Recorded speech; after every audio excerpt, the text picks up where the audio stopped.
जमलेल्या माझ्या तमाम हिंदू बांधवांनो, भगिनींनो आणि मातांनो,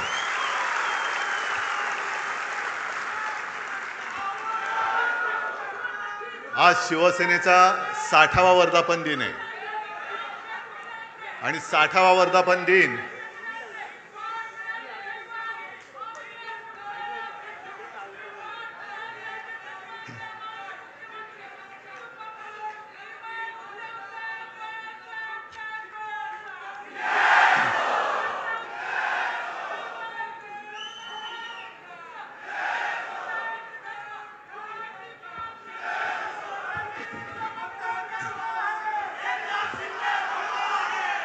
आणि 60वा वर्धापन दिन हा हिरक महोत्सव असतो.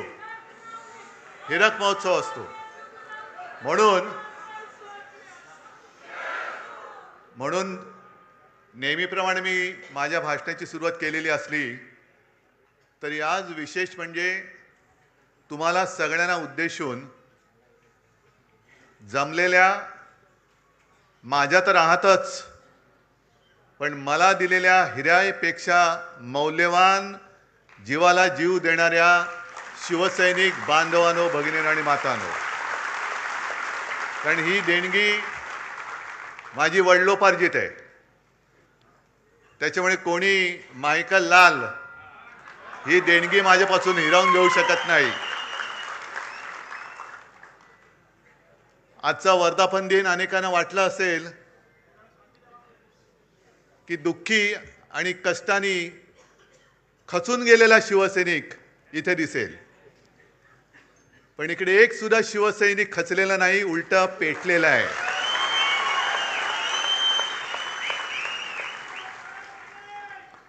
आणि त्या कांबळेला कसा तुडवला पुढचं तुम्हाला माहिती आहे. कारण अनेक जण मला सांगतात की उद्धवजी आता तरी आदेश द्या. म्हटलं आदेश बाळासाहेब कधीच देऊन गेलेत.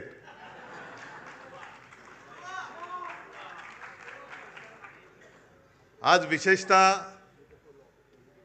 4 खासदारांचा सत्कार तर केलाच, त्यांच्यासोबत आपले हक्काचे 20 आमदार आहेत.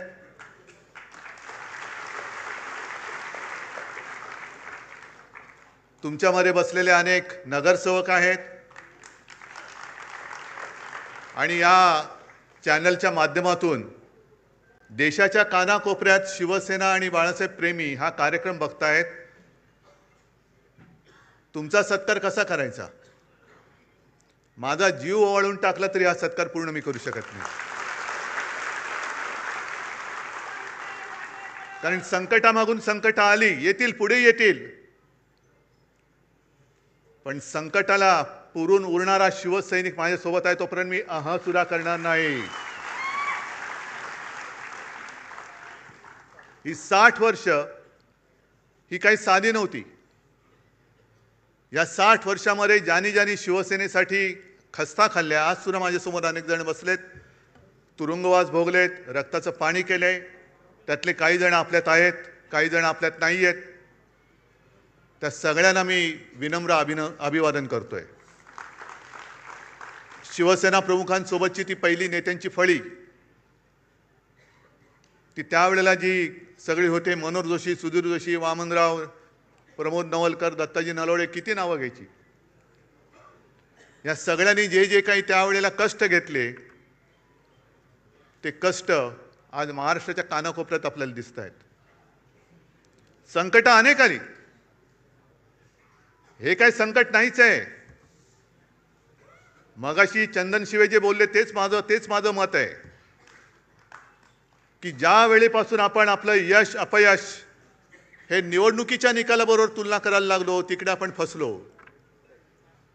शिवसेना जे उत्तर शिवसेना प्रमुखांनी माझ्या समोर, तेव्हाचे जे होम मिनिस्टर होते, मला वाटतं इंद्रजित गुप्ता, आपली सत्ता होती, आपलं सरकार होतं, आणि एक घटना अशी घडली होती की जणू काय आता हे सरकार बरखास्त करणार. आणि ते गृहमंत्री आले होते, शिवसेना प्रमुखांना त्यांनी भेटायची इच्छा व्यक्त केली. शिवसेना प्रमुख गेले, मी सोबत होतो, आणखी नेते तेव्हा सोबत होते.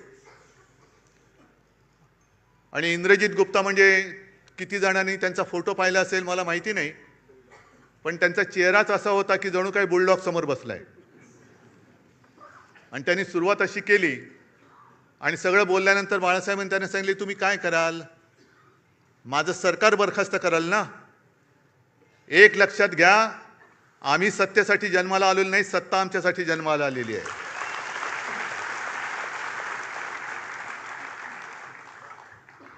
आणि 60 वर्ष त्याच्यामध्ये आणीबाणी सुद्धा आली. आणीबाणीचा काळ आणखीन भयानक होता. आणि तेव्हा तर ह्या सगळ्या गोष्टी, ह्या सगळ्या आठवणी स्वतः शिवसेना प्रमुखांनी सांगितलेल्या आहेत की त्याही वेळेला रजनी पटेल म्हणजे आज जे आहेत त्यांच्याच राज्याचा हा शिवसेनेच्या मुळावर उठला होता. आणि त्यांनी शिवसेना प्रमुखांना एक पत्र लिहून दिलं होतं आणि सांगितलं होतं की याच्यावर सही करा, सही नाही केली तर तुम्ही आतमध्ये जाल.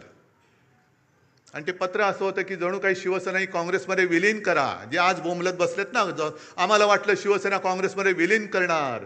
अरे 30 वर्ष भाजपसोबत राहून भाजपात नाही विलीन झालो तर काँग्रेसमध्ये कोण विलीन होणार?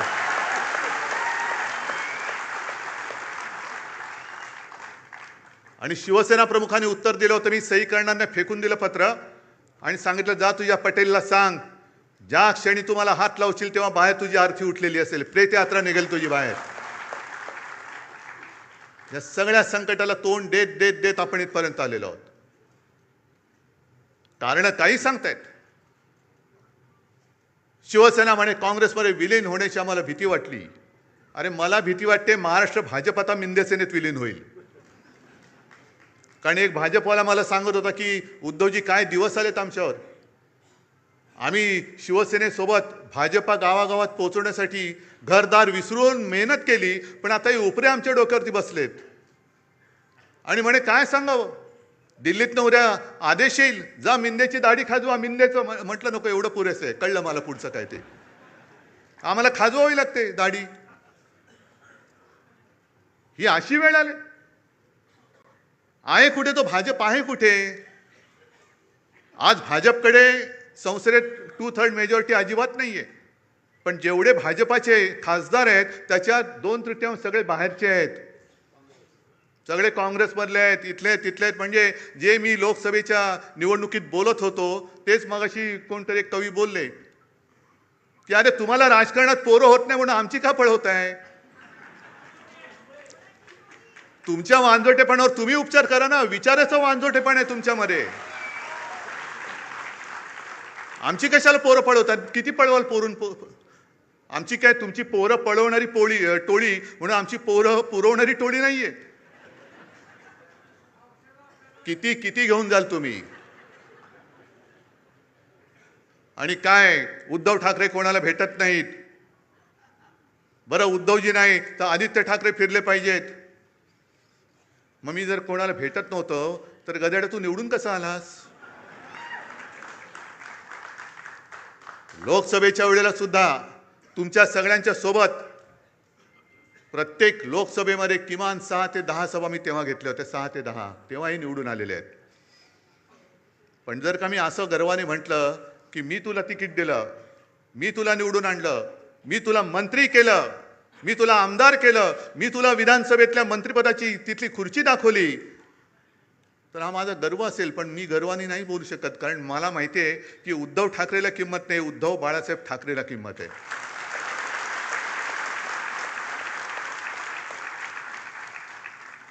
आणि याचं भान मला आहे. आपण ज्या वेळेला सगळ्या महिलांना माहिती आहे, आता शहरामध्ये तर काही जंगलतोड बेसुमार चाललेली आहे. शहरामध्ये वडापाव माहिती आहे, पण वडापाव म्हणजे वटसावित्रीचा वड गेला, त्याच्यावरती फेऱ्या मारणं गेलं. पण वड मोठा असतो, त्याचे पारंब्या असतात. एखादा लांबून नमस्कार करतो, त्या पारंबीला वाटतं मलाच केला, तुला नाही केला, तुझ्या मागच्या खोडाला केलेला आहे, हे लक्षात ठेव. वड त्याला म्हणतात.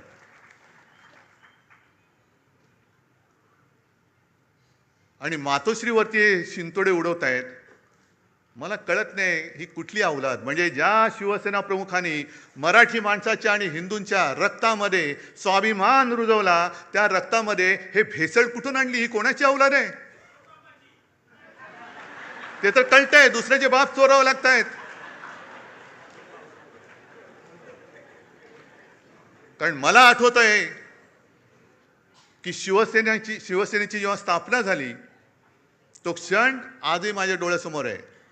आणि त्या क्षणाचे आता साक्षीदार 2-3 कदाचित मी, चंदू मामा असे 2-3 राहिलो असू.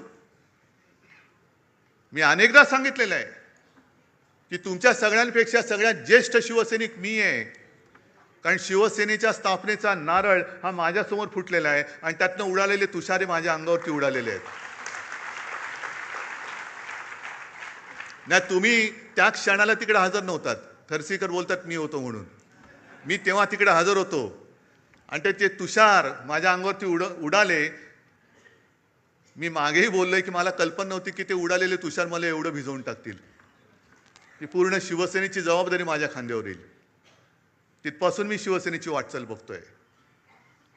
कसे कसे शिवसैनिक मोठे झाले, कसे त्यावेळेला कसं सगळ्यांच्या एक पायाकडे हात लावला तर आता कोणाला कळणार नाही. कटकट्या असायचा. माहिती आहे कोणाला?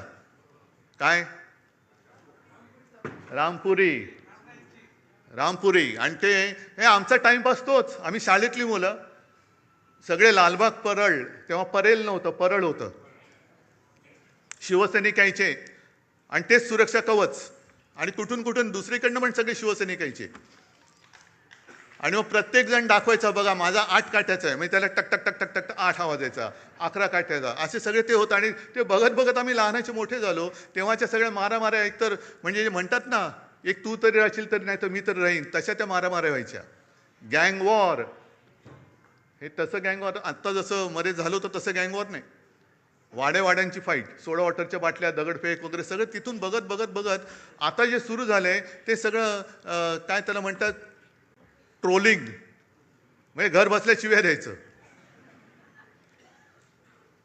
पण या सगळ्यांना मला एक सांगायचं आहे की मातोश्रीवरती जे जळतायत, ठाकरे कुटुंबियांवरती जे जळतायत, त्यांना ठाकरे कुटुंबानी काय काय भोगलंय, काय काय सोसलंय याची जरा तरी माहिती आहे का, कल्पना आहे का? आपण बोलताना बोलतो की हा महाराष्ट्र छत्रपती शिवाजी महाराज, शाहू फुले, आंबेडकर, सावित्रीबाई फुले यांचा आहेच. पण शिवाजी महाराजांच्या वेळेला सुद्धा गद्दार होतेच. शाहू फुले, आंबेडकर सगळ्यांना त्रास झालाय. महात्मा ज्योतिबा फुले आणि सावित्रीबाई यांच्यावर सुद्धा धोंडमार आणि शेणमार झालेली आहे. आज आपण त्यांना दैवत मानतो, पण प्रत्यक्ष होते त्यावेळेला त्यांच्यावरती शेणमार झालेली आहे.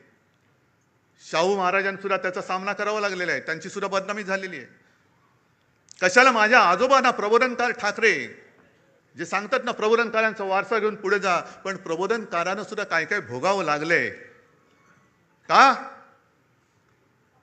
तर कर्मठ आणि बामणी वृत्ती, ज्या जुन्या वाईट रूढी परंपरा होत्या त्या तोडून मोडून टाकल्या पाहिजेत, याच्यासाठी प्रबोधनकार उभे राहिले होते. घराचा पत्ता नाही, कुटुंब घेऊन महाराष्ट्रभर फिरले. अनेकदा बाळासाहेबांनी सांगितलेले की त्यांची ती भावंड आणि आई, मी तर माझ्या आजीला कधी बघितलं नाही, पण विंचवाचं बिराट जसं पाठीवर असतं तसं घेऊन माझे आजोबा महाराष्ट्राच्या कानाकोपऱ्यात फिरत होते. एखाद्या गावी गेल्यानंतर कुठे आसरा मिळाला तर आजीला सांगायचं की ठीक आहे चल बघ, आणि आजी माझी सगळं काही भांडी कुंडी जी काही 2-4 असतील ती काढून काय संसार थाटायचा प्रयत्न करायची. तेवढ्यात आजोबा गावातनं फेरी मारून यायची आणि सांगायची नाही जमत, चला निघायचं आपल्याला, चालले दुसऱ्या गावामध्ये. अनेक वेळेला त्या काळी आमच्या घरावरती मेलेली कुत्री आणि कचऱ्याचे ढीक फेकले गेलेले आहेत. शिवसेना प्रमुखांनी तर काय टीका सहन केली हे तुम्हाला माहिती आहे. आज माझ्यावर टीका होते, माझ्या पत्नीवरती टीका होते, आदित्यवरती घाणेरडे आरोप होत आहेत, तेजसवरती होत आहेत. का? तर एका क्षणी ज्या वेळेला भाजपने दगा दिला तेव्हा मला जबाबदारी स्वीकारावी लागली मुख्यमंत्री पदाची, म्हणून हा जळफळाट झाला. तुम्ही नाही, तुम्ही मातोश्रीने फक्त वाढायचं काम करायचं, जेवायचं काम ते करणार. जे काय मिळेल, मंत्री मीच झालो पाहिजे, मुख्यमंत्री मीच झालो पाहिजे, माझं ड्युटा कार्ट खासदार झालं पाहिजे, मंत्री झालं पाहिजे, मातोश्रीने भोगायचा मातोश्रीला अधिकार नाही. नाहीच आहे, आम्हाला नको आहे काही. पण सोसायचं किती? उद्धवजींचं ठीक आहे, पण आदित्यने फिरायला पाहिजे. अरे पण जेव्हा जेव्हा आमच्या कुटुंबावरती हल्ले झाले, कोणाचे असे शाब्दिक किंवा काही आरोप केल्यानंतर यापैकी या गदड्यांपैकी एक तरी छातीची ढाल करून आमच्या समोर उभा राहिला होता त्यांच्या वर झाल्याला. आज जी काही गद्दारी झालेली आहे, मी त्या त्या वॉर्डातल्या तमाम मतदारांची आज जाहीर माफी मागतोय. कारण त्या सगळ्या मतदारांनी अगदी मोदींची लाट असताना त्यांच्या विरोधात माझ्यावरती, बाळासाहेबांवरती विश्वास ठेवून यांना निवडून दिलं होतं.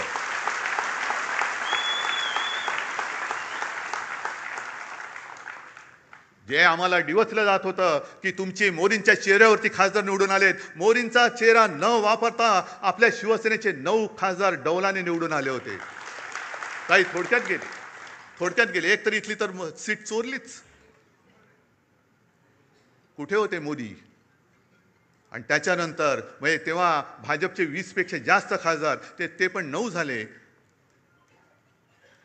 आणि आज परत फोडाफोडी कशासाठी फोडताय? काय मिळवायचंय काय तुम्हाला?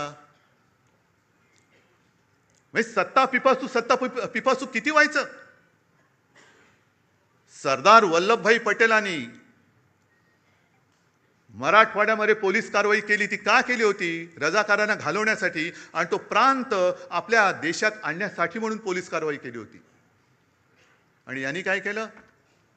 2-2.5 लाख सीमा सुरक्षा दल घुसवलं. कुठे घुसवलं?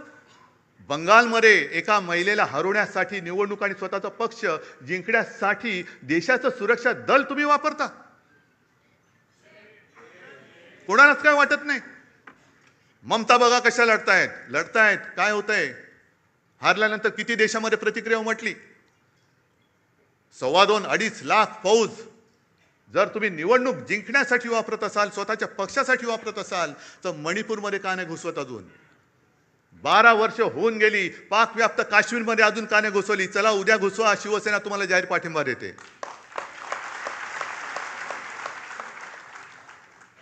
देशाचा हिताचा निर्णय घ्या ना तुम्ही.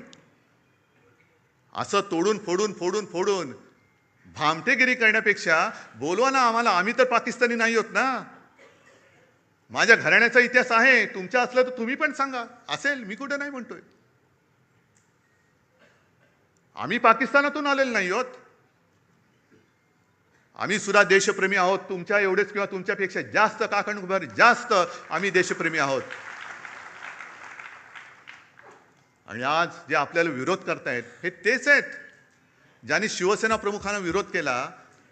पण तेव्हा शिवसेना प्रमुखांची गरज होती त्यांना. माझ्या आजोबांना विरोध करणारे हे गोमूत्रधारी जे होते त्या प्रवृत्त्या परत बोकाळलेल्या आहेत. हो, मी त्यांना गोमूत्रधारीच म्हणतो. हे हिंदुत्व नाहीये, हे भोंदुत्व आहे. आमचं हिंदुत्व हे शेंडी जाणवाचं नाहीये. आमचं हिंदुत्व हे राष्ट्रीयत्व आहे. आमचं हिंदुत्व हे राष्ट्रीयत्व आहे. आणि हिंदूंमध्ये आणि आज मला खरंच एका गोष्टीचा अभिमान वाटला की येताना परत आपले ते सगळे तेजस्वी भगवे झेंडे मला दिसले. कारण मी मागेच सांगितलंय, मशाल वेगळी ठेवा आणि भगवा वेगळा ठेवा. छत्रपतींचा भगवा होय, वारकऱ्यांचा भगवा, हिंदूंचा भगवा, महाराष्ट्र धर्माचा भगवा, त्याच्यावरती दुसरं कोणतेही चित्र नकोय. आणि जो भगव्यामध्ये भेद करतो तो अस्सल हिंदू असूच शकत नाही. त्याच्या रक्तामध्ये ही गद्दारांची, बेईमानीची, अवलादीचं, भेसळीचं रक्त आहे. भेसळयुक्त रक्त हे भगवा हातात घेऊ शकत नाही, घेता कामा नये. आज शिवसेना 60 वर्षाची झाल्यानंतर पुढे काय करणार? ज्या पद्धतीने आजच्या देशाचं राजकारण चालू आहे हे बघितल्यानंतर जनतेचा लोकशाहीवरचा विश्वास आता उडत चाललेला आहे. म्हणजे आज 2 कवींनी त्यांच्या कविता सादर केल्या. इंस्टाग्रामवरती आज मी एक कार्टून पाहिलं, ते पण सांगणार आहे. आणि एका कवीची एक कविता ती पण आत्ता मला आठवली. आपण काय म्हणतो? मशाली समोरचं बटन दाबा, आम्हाला मत मिळेल. काँग्रेस काय म्हणतं? हातासमोरचं बटन दाबा, आम्हाला मत मिळेल. पवारसाहेब म्हणतात तुतारीचं बटन दाबा, आम्हाला मत मिळेल. भाजप म्हणतात तुम्ही कोणाचंही बटन दाबा, तो माणूस आमच्याचकडे येणार आहे.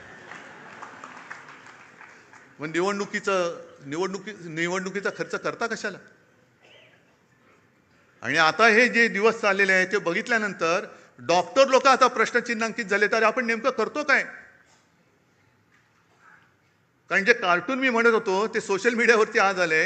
एका सोने चोराला पोलिसांनी पकडले आणि तो चोर त्यांना सांगतो, हो साहेब, चोरी म्हणू नका, ऑपरेशन गोल्ड म्हणा. त्याशिवाय डॉक्टर आता गोंधळलेत की आपण चोरी करतोय की ऑपरेशन करतोय. पण हे असं ऑपरेशन जर होत असेल तर तुम्हाला सगळ्यांना आणि आपल्या देशाला मिळून ऑपरेशन कमळ करावं लागेल. हा लोकशाहीचा धोका आहे. लोकशाहीला हा धोका आहे. देश असंच जर का चालत राहिलं तर देश अराजकाच्या दिशेने चाललेला आहे. ही मला वाटणारी भीती आहे. मी भाकीत करणारा नाहीये. ज्योतिषावरती तर माझा बिलकुल विश्वास नाहीये. पण समोर, म्हणजे तुम्ही आता समोर दिसतात तेच भवितव्य आहात. कारण ज्या देशामध्ये तरुणाईला झुरळ म्हटलं जातं, मानलं जातं, त्या देशाचं भविष्य काय असणार? आपल्याला जे काही या निवडणुका हे जिंकतायत, वाटेल ते करून निवडणुका जिंकतायत आणि पदं बळकावतायत. बरं, एवढं तर कमी पडतंय. तुमच्याकडे बहुमत आहे तरी स्थानिक स्वराज्य संस्था असतील, आणखीन काही असेल, पलीकडनं कोणाला अर्जच भरू द्यायचा नाही. अर्ज भरला रे भरला की उचल त्याला. कशासाठी हे करताय? एवढं सगळं मिळून तुम्ही जाणार आहात कुठे? काय करणार आहात देशाचं? आणि मग ते जे नड्डा बोलले होते की देशामध्ये फक्त एकच पार्टी राहील, वन नेशन वन इलेक्शन, हा एक भाग. पण यांची वाटचाल वन पार्टी नो इलेक्शन कडे चाललेली आहे. एकच पार्टी राहील, दुसरी पार्टी राहताच कामा नये आणि सगळं काही आमचं, याच्याकडे या दिशेने चाललेली आहे. पण त्यांना मला सांगायचंय, भाजप सुद्धा कधीकाळी आपला दोस्त होता, त्यांना मला एक प्रेमळ सल्ला द्यायचा आहे की तुम्ही या वाटेने जाल तर दीर्घकाळ सत्ता तुम्हाला लाभणार नाही. आणि ज्यांना आपण आपल्या देशाचं भाग्यविधाते समजतो त्या तरुण मुलांना जर का तुम्ही झुरळ समजत असाल तर एक लक्षात घ्या, आपलं स्वातंत्र्य हे निवडणुका जिंकून मिळालेलं नाही. त्या वयातल्या मुलांनी क्रांती केली म्हणून आपल्याला स्वातंत्र्य मिळालेलं आहे. ती मुलं जर का पेटली तर हे तुमचं सरकार सुद्धा राहणार नाही. काढा ना, काय वय होती? खुदिराम बोस 17 वर्ष, अनंत लक्ष्मण कानेरे काय वय होतं? भगतसिंग काय वय होतं? राजगुरू काय वय होतं? ही सगळ्यांची वय काढा. ही आताचा जो काही शब्द आहे जेन झी, त्या जेनझीच्या वयोगटातली सगळी मुलं होती. काय बेकार होती? अशीच फिरत होती. त्यांना काय उद्योगधंदे नव्हते. चाफेकर बंधू किती वर्षाचे होते? पण त्यांना माहिती पण नव्हतं देश स्वातंत्र्य नाही, माझा देश गुलाम आहे, माझी भारत माता गुलामगिरीत राहता कामा नये. मेलो तरी 72, पण मी माझ्या देशाला स्वतंत्र करेन. आता देश म्हणजे कोण? आपण. देश म्हणजे मला एक शाळेमध्ये धडा होता, देश म्हणजे देशातील माणसं, दगडधोंडे नाहीत. आपण सगळे आहोत, पण आपलेच जर का दगडधोंडे झाले तर मग हे स्वातंत्र्य उपभोगणारे कोण? कोण उपभोगणार आहे? बरं, चला एक असा विचार करून चालतो की याच्या पुढे शिवसेना निवडणूकच लढवणार नाही. काय करणार आहेत बोला? काय करतील? बरं, तुमच्यापैकी किती राहतील माझ्यासोबत? बघा, एकही तिकीट मिळणार नाही. मग काय करतील? कारण का मरमर मेहनत तुम्ही करायची, निवडून आपण आणायचं आणि यांचे खोके खोक्यावर खोके. म्हणजे शेतकरी रडतोय, त्याच्या मालाला हमी भाव नाही, पण आमदार खासदाराचा हमी भाव ठरलेला आहे. म्हणजे शेतकऱ्याला, तर कैलास पाटील परवा सांगत होते, ते सांगतील, शेतकऱ्याला आता कर्ज माफी त्यांनी दिले. आपण मुक्त म्हणतो, ते माफी म्हणतायत. कर्जमाफीमध्ये त्यांनी अशा अटीतटी शर्ती टाकलेल्या आहेत की शेतकरी म्हणाल मेलो तरी चालेल पण तुझं कर्ज नको, मी भीक नको, पण कुत्रा आवर. म्हणजे शेतकऱ्याला तुम्हाला धड कर्जमुक्त करायचं नाहीये, शेतकऱ्याच्या मालाला किंमत द्यायची नाहीये, पण नुसते आमदार खासदार आणि नगरसेवक आणि हे विकत घ्यायचे आहेत. वा, एवढा पैसा आहे तुमच्याकडे? निवडणुकीच्या आधी लाडकी बहीण आणि आता 80 लाख महिलांचं ते त्यांची ओवाळणी काढून घेतलेली आहे. काय टर्रेबाजी करत होते ते, दाढी खाजवत फिरत होते. काय मिळाले की नाही, मिळाले की नाही. पण मला एका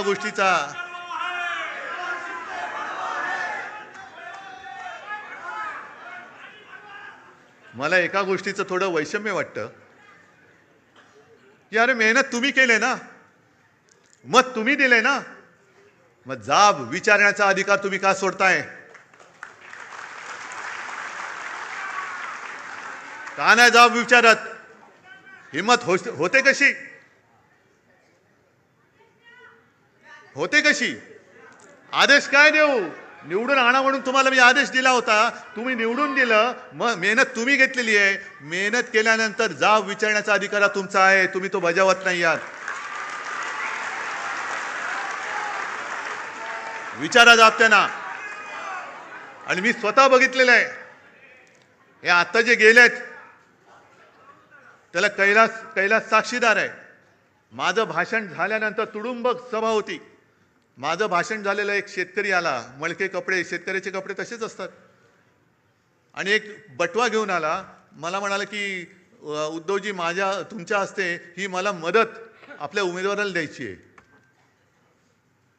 किती असेल हो त्याच्यामध्ये पैसे? हां, काय शेतकऱ्याची कमाई किती असेल, किती पैसे असतील त्याच्यामध्ये? मी नाही बघितले. पण एवढूसा बटवा होता, पण तो प्रेमाने द्यायला आला होता, आणि त्या प्रेमाच्या 1 रुपयाने ती निवडणूक आपण जिंकलो होतो.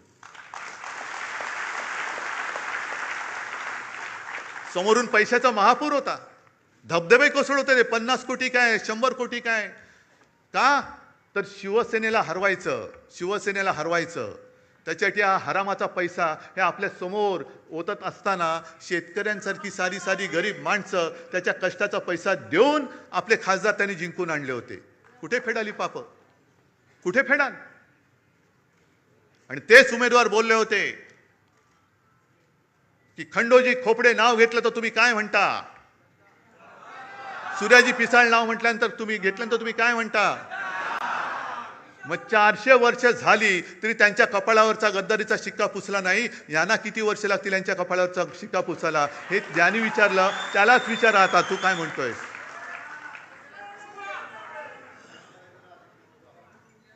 तुम्ही महाराष्ट्राचा विश्वासघात करता. अरे त्यावेळेला आपल्या महाराष्ट्राने तो त्यांचा अश्वमेध अडवला होता. हा पराक्रम महाराष्ट्राने केलेला आहे. त्याही वेळेला काँग्रेस सोबत होतीच ना. काँग्रेसच्या नेत्यांच्या सभा तुम्हाला हव्या होत्याच ना. आज एकदम तुम्हाला वाटायला लागलं की शिवसेना काँग्रेसमध्ये विलीन होईल. शिवसेना विलीन होण्यासाठी आलेली नाहीये, तर शिवसेना ही मराठी माणसाच्या आणि हिंदुत्वाच्या रक्षणासाठी आणि न्याय हक्काच्या लढ्यासाठी जन्माला आलेली आहे. आणि मग काँग्रेसचा विषय काढलाच आहात तर तेही तुम्हाला सांगतो, काँग्रेसने सुद्धा आपल्याला छळलंच नाही, म्हणतच नाही मी. आपला अर्ध्याहून अधिक आयुष्य हे काँग्रेस बरोबरच्या दुश्मनीमध्ये, राजकीय वैरामध्ये गेलेलं आहे. अगदी टोकाचं वैर, अगदी काय तिखट टीका आपण केलेली आहे. आणि टीका कोणासाठी केली? भाजप सोबत होता आपल्या म्हणून, भाजपसाठी म्हणून. काही वेळेला त्यांचे वार शिवसेना प्रमुखांनी त्यांच्या अंगावरती घेतलेले आहेत. बाबरी पाडल्यानंतर हे सगळे भाजपवाले पळून गेले होते पाय लावून पार्श्वभागाला, तेव्हा शिवसेना प्रमुख फक्त उभे राहिले होते. कोणासाठी उभे राहिले होते?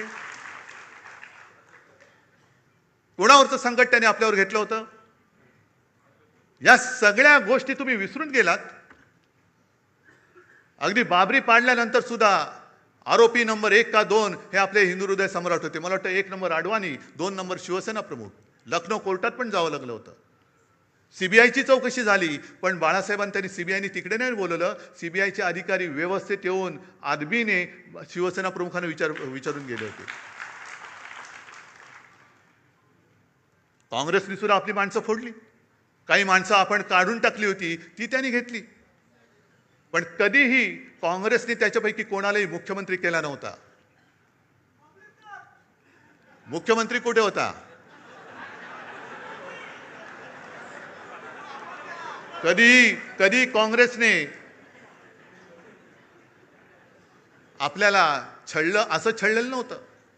कधीही काँग्रेसने मातोश्रीवरती डोळे असे हावरटासारखे उगारून बघितलेले नव्हते. पण आज भाजपा शिवसेना मुळासकट उखडून टाकायला निघालेला आहे. मातोश्रीला बदनाम करायला निघालेला आहे. हा फरक आहे. आणि ही संस्कृती भले काँग्रेस कोण असेल ती असेल, पण तुमच्या हिंदुत्वापेक्षा काँग्रेस त्यांच्या शब्दाला जागलेली आहे. ज्या मातोश्रीने, ज्या बाळासाहेबांनी, कोण तुम्ही असाल तडीपार होतात, कशासाठी तडीपार झाला माहिती नाही, आपला वाचव याला, तुम्ही काय केलंय, काही का असे नाही, असू दे त्याला, बसू दे त्याला. हे सगळं बाळासाहेबांनी सोसलं, भोगलं. त्याची फळं तुम्ही आम्हाला दाखवताय. राजकारण हे एवढं गडूळ कधीच झालेलं नव्हतं. खरं म्हणजे राजकारणामध्ये 2 माणसं इकडे तिकडे गेली, 4 माणसं, हे ठीक आहे, पण पक्षाच्या पक्ष तुम्ही संपवायला निघालेला आहात. ज्या पक्षाने तुमचं बोट धरलं नसतं, तर तुम्हाला कोणी ओळखलं नसतं, तुम्ही तिथेच त्याच वेळेला गाडले गेला असतात, त्यांना तुम्ही आज संपवायला निघालात. बरं, आज मी आणखीन मुद्दामून एक हे ऐकवतोय. हे आता जे त्यांचं चाललेलं आहे सगळं, की टू थर्ड हे कायदेतज्ञ उल्हास बापट की 2/3 लोकांची संमती असावी लागते, या मुद्द्याचा आधार घेतला जातोय. पण तो अर्धवट आधार घेतला जातोय. आता 10व्या शेड्यूलमध्ये असं म्हटलेलं आहे की जर का एखाद्या सदस्याने आपणून पक्ष सोडला तर तो डिस्क्वालिफाय होतो या 10व्या शेड्यूल खाली. आणि मग 4थ्या पॅरेग्राफमध्ये लिहिलंय की यातनं कोण कोण वाचू शकतं, तर पक्षाने जर का विलिनीकरण केलं आणि त्याला 2/3 सदस्यांनी जर का संमती दिली तर ते वाचतात. म्हणजे निर्णय जो आहे मर्जरचा तो पक्षाने घ्यायचा. या 6 लोकांकडे तो मर्जरचा निर्णय नाहीये. हे त्या तिकिटावर निवडून आलेले, तो पक्ष नाहीये, पक्ष वेगळा आहे. त्यामुळे इथे निर्णय जो आहे तो उद्धव ठाकरेंनी घ्यायचा आहे. आणि मग जर का 2/3 असतील तर ते वाचतील. तर आता याच्यावर सुप्रीम कोर्टाने आतापर्यंत 4 वर्ष हा खटला पडू नये, अजून सुप्रीम कोर्टाने याच्यावर निर्णय दिलेला नाही.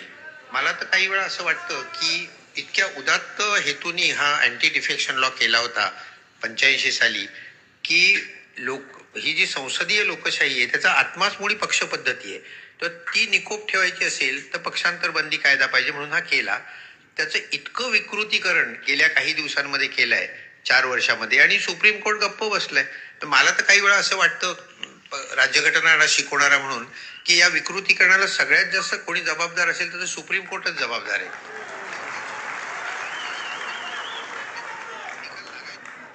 बोला. आता उद्या आमच्या आणि बापट साहेबांच्या डोक्यावरती हातोडा पडेल सुमोटो. कारण झालंय काय की एका बाजूने सुप्रीम कोर्ट आणि आमचे कायदा मंत्री बॅडमिंटन खेळतायत आणि मध्ये आमचं शटलकॉक झालंय. संविधानाचं पण शटलकॉक झाले. हा त्याच्याकडे, तो त्याच्याकडे, तो त्याच्याकडे. अरे देशाची बरबारी होते आणि तुम्ही तिकडे मजा मारत बसलात.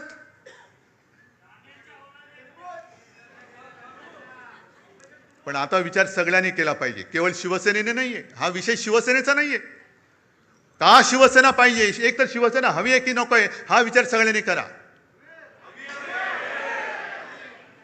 महाराष्ट्राने केला पाहिजे. आज सुद्धा मी जेव्हा जातो, म्हणजे अगदी ठीक आहे, मी जिल्हा परिषद निवडणुकीला नाही फिरलो कोणी. याचं कारण मला स्थानिक नेते उभे राहिले पाहिजेत. त्यांच्या जीवावरती तुम्ही शिवसेनेची धुरा ही स्थानिक पातळीवर तरी सोपवणार आहात की नाही? का प्रत्येक वेळेला आपले पंतप्रधान येतात, अगदी दूध संघाच्या निवडणुकीला सुद्धा भाई और बहिनो,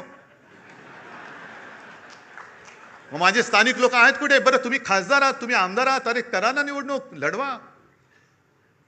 पण ज्या वेळेला आपत्ती आली होती मराठवाड्यावरती, या गेल्याच वर्षी जमीनच्या जमीन वाहून गेली होती, शेतकऱ्याची जमीनच्या जमीन, महापुरामध्ये घरं वाहून गेली, भांडीकुंडी वाहून गेली, वह्या पुस्तकं वाहून गेली. तेव्हा मुख्यमंत्री उपमुख्यमंत्री कोणी आले नव्हते. मी आणि माझ्या बरोबर हे सगळे अंबादास, चंद्रकांत खैरेसाहेब, कैलास वगैरे त्यावेळेतले सगळे आमदार, खासदार आणि आपले शिवसैनिक त्यांच्या मदतीला धावून गेले होते. मी मुख्यमंत्री होतो हे सांगावं का लागतंय? कारण लोक विसरतात. कोणी न मागता कर्जमुक्ती ती सुद्धा कोणत्याही प्रश्नाशिवाय मी केली होती.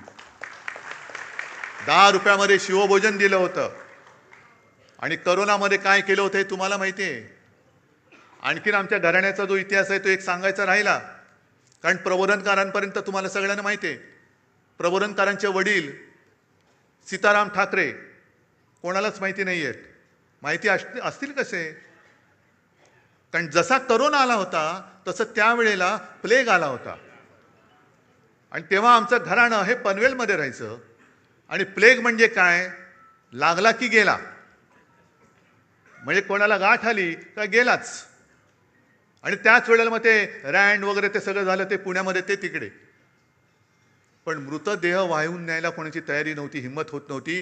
तेव्हा प्रबोधनकारांचे वडील सीताराम ठाकरे आणि त्यांच्या सगळ्या मित्रमंडळींनी हे मृतदेह वाहण्याचं काम केलं आणि त्याच्यात ते घेऊन ते गेले. आहे कोणाचा असा घराण्याचा इतिहास? आमच्या अंगावर येते येता. आणि म्हणून मी आज शेवटी तुम्हाला विचारतोय, मी आजपर्यंत तुम्ही मला जपलत कारण शिवसेना प्रमुखांचा आदेश. जसं शिवसेना प्रमुखांनी सांगितलं की जसं तुम्ही मला जपलं मी तुम्हाला जपलं, तसं उद्धवला सांभाळा, आदित्यला सांभाळा, तसं मी आज तुम्हाला सांगतोय. मी कसा आहे तुम्हाला माहिती आहे.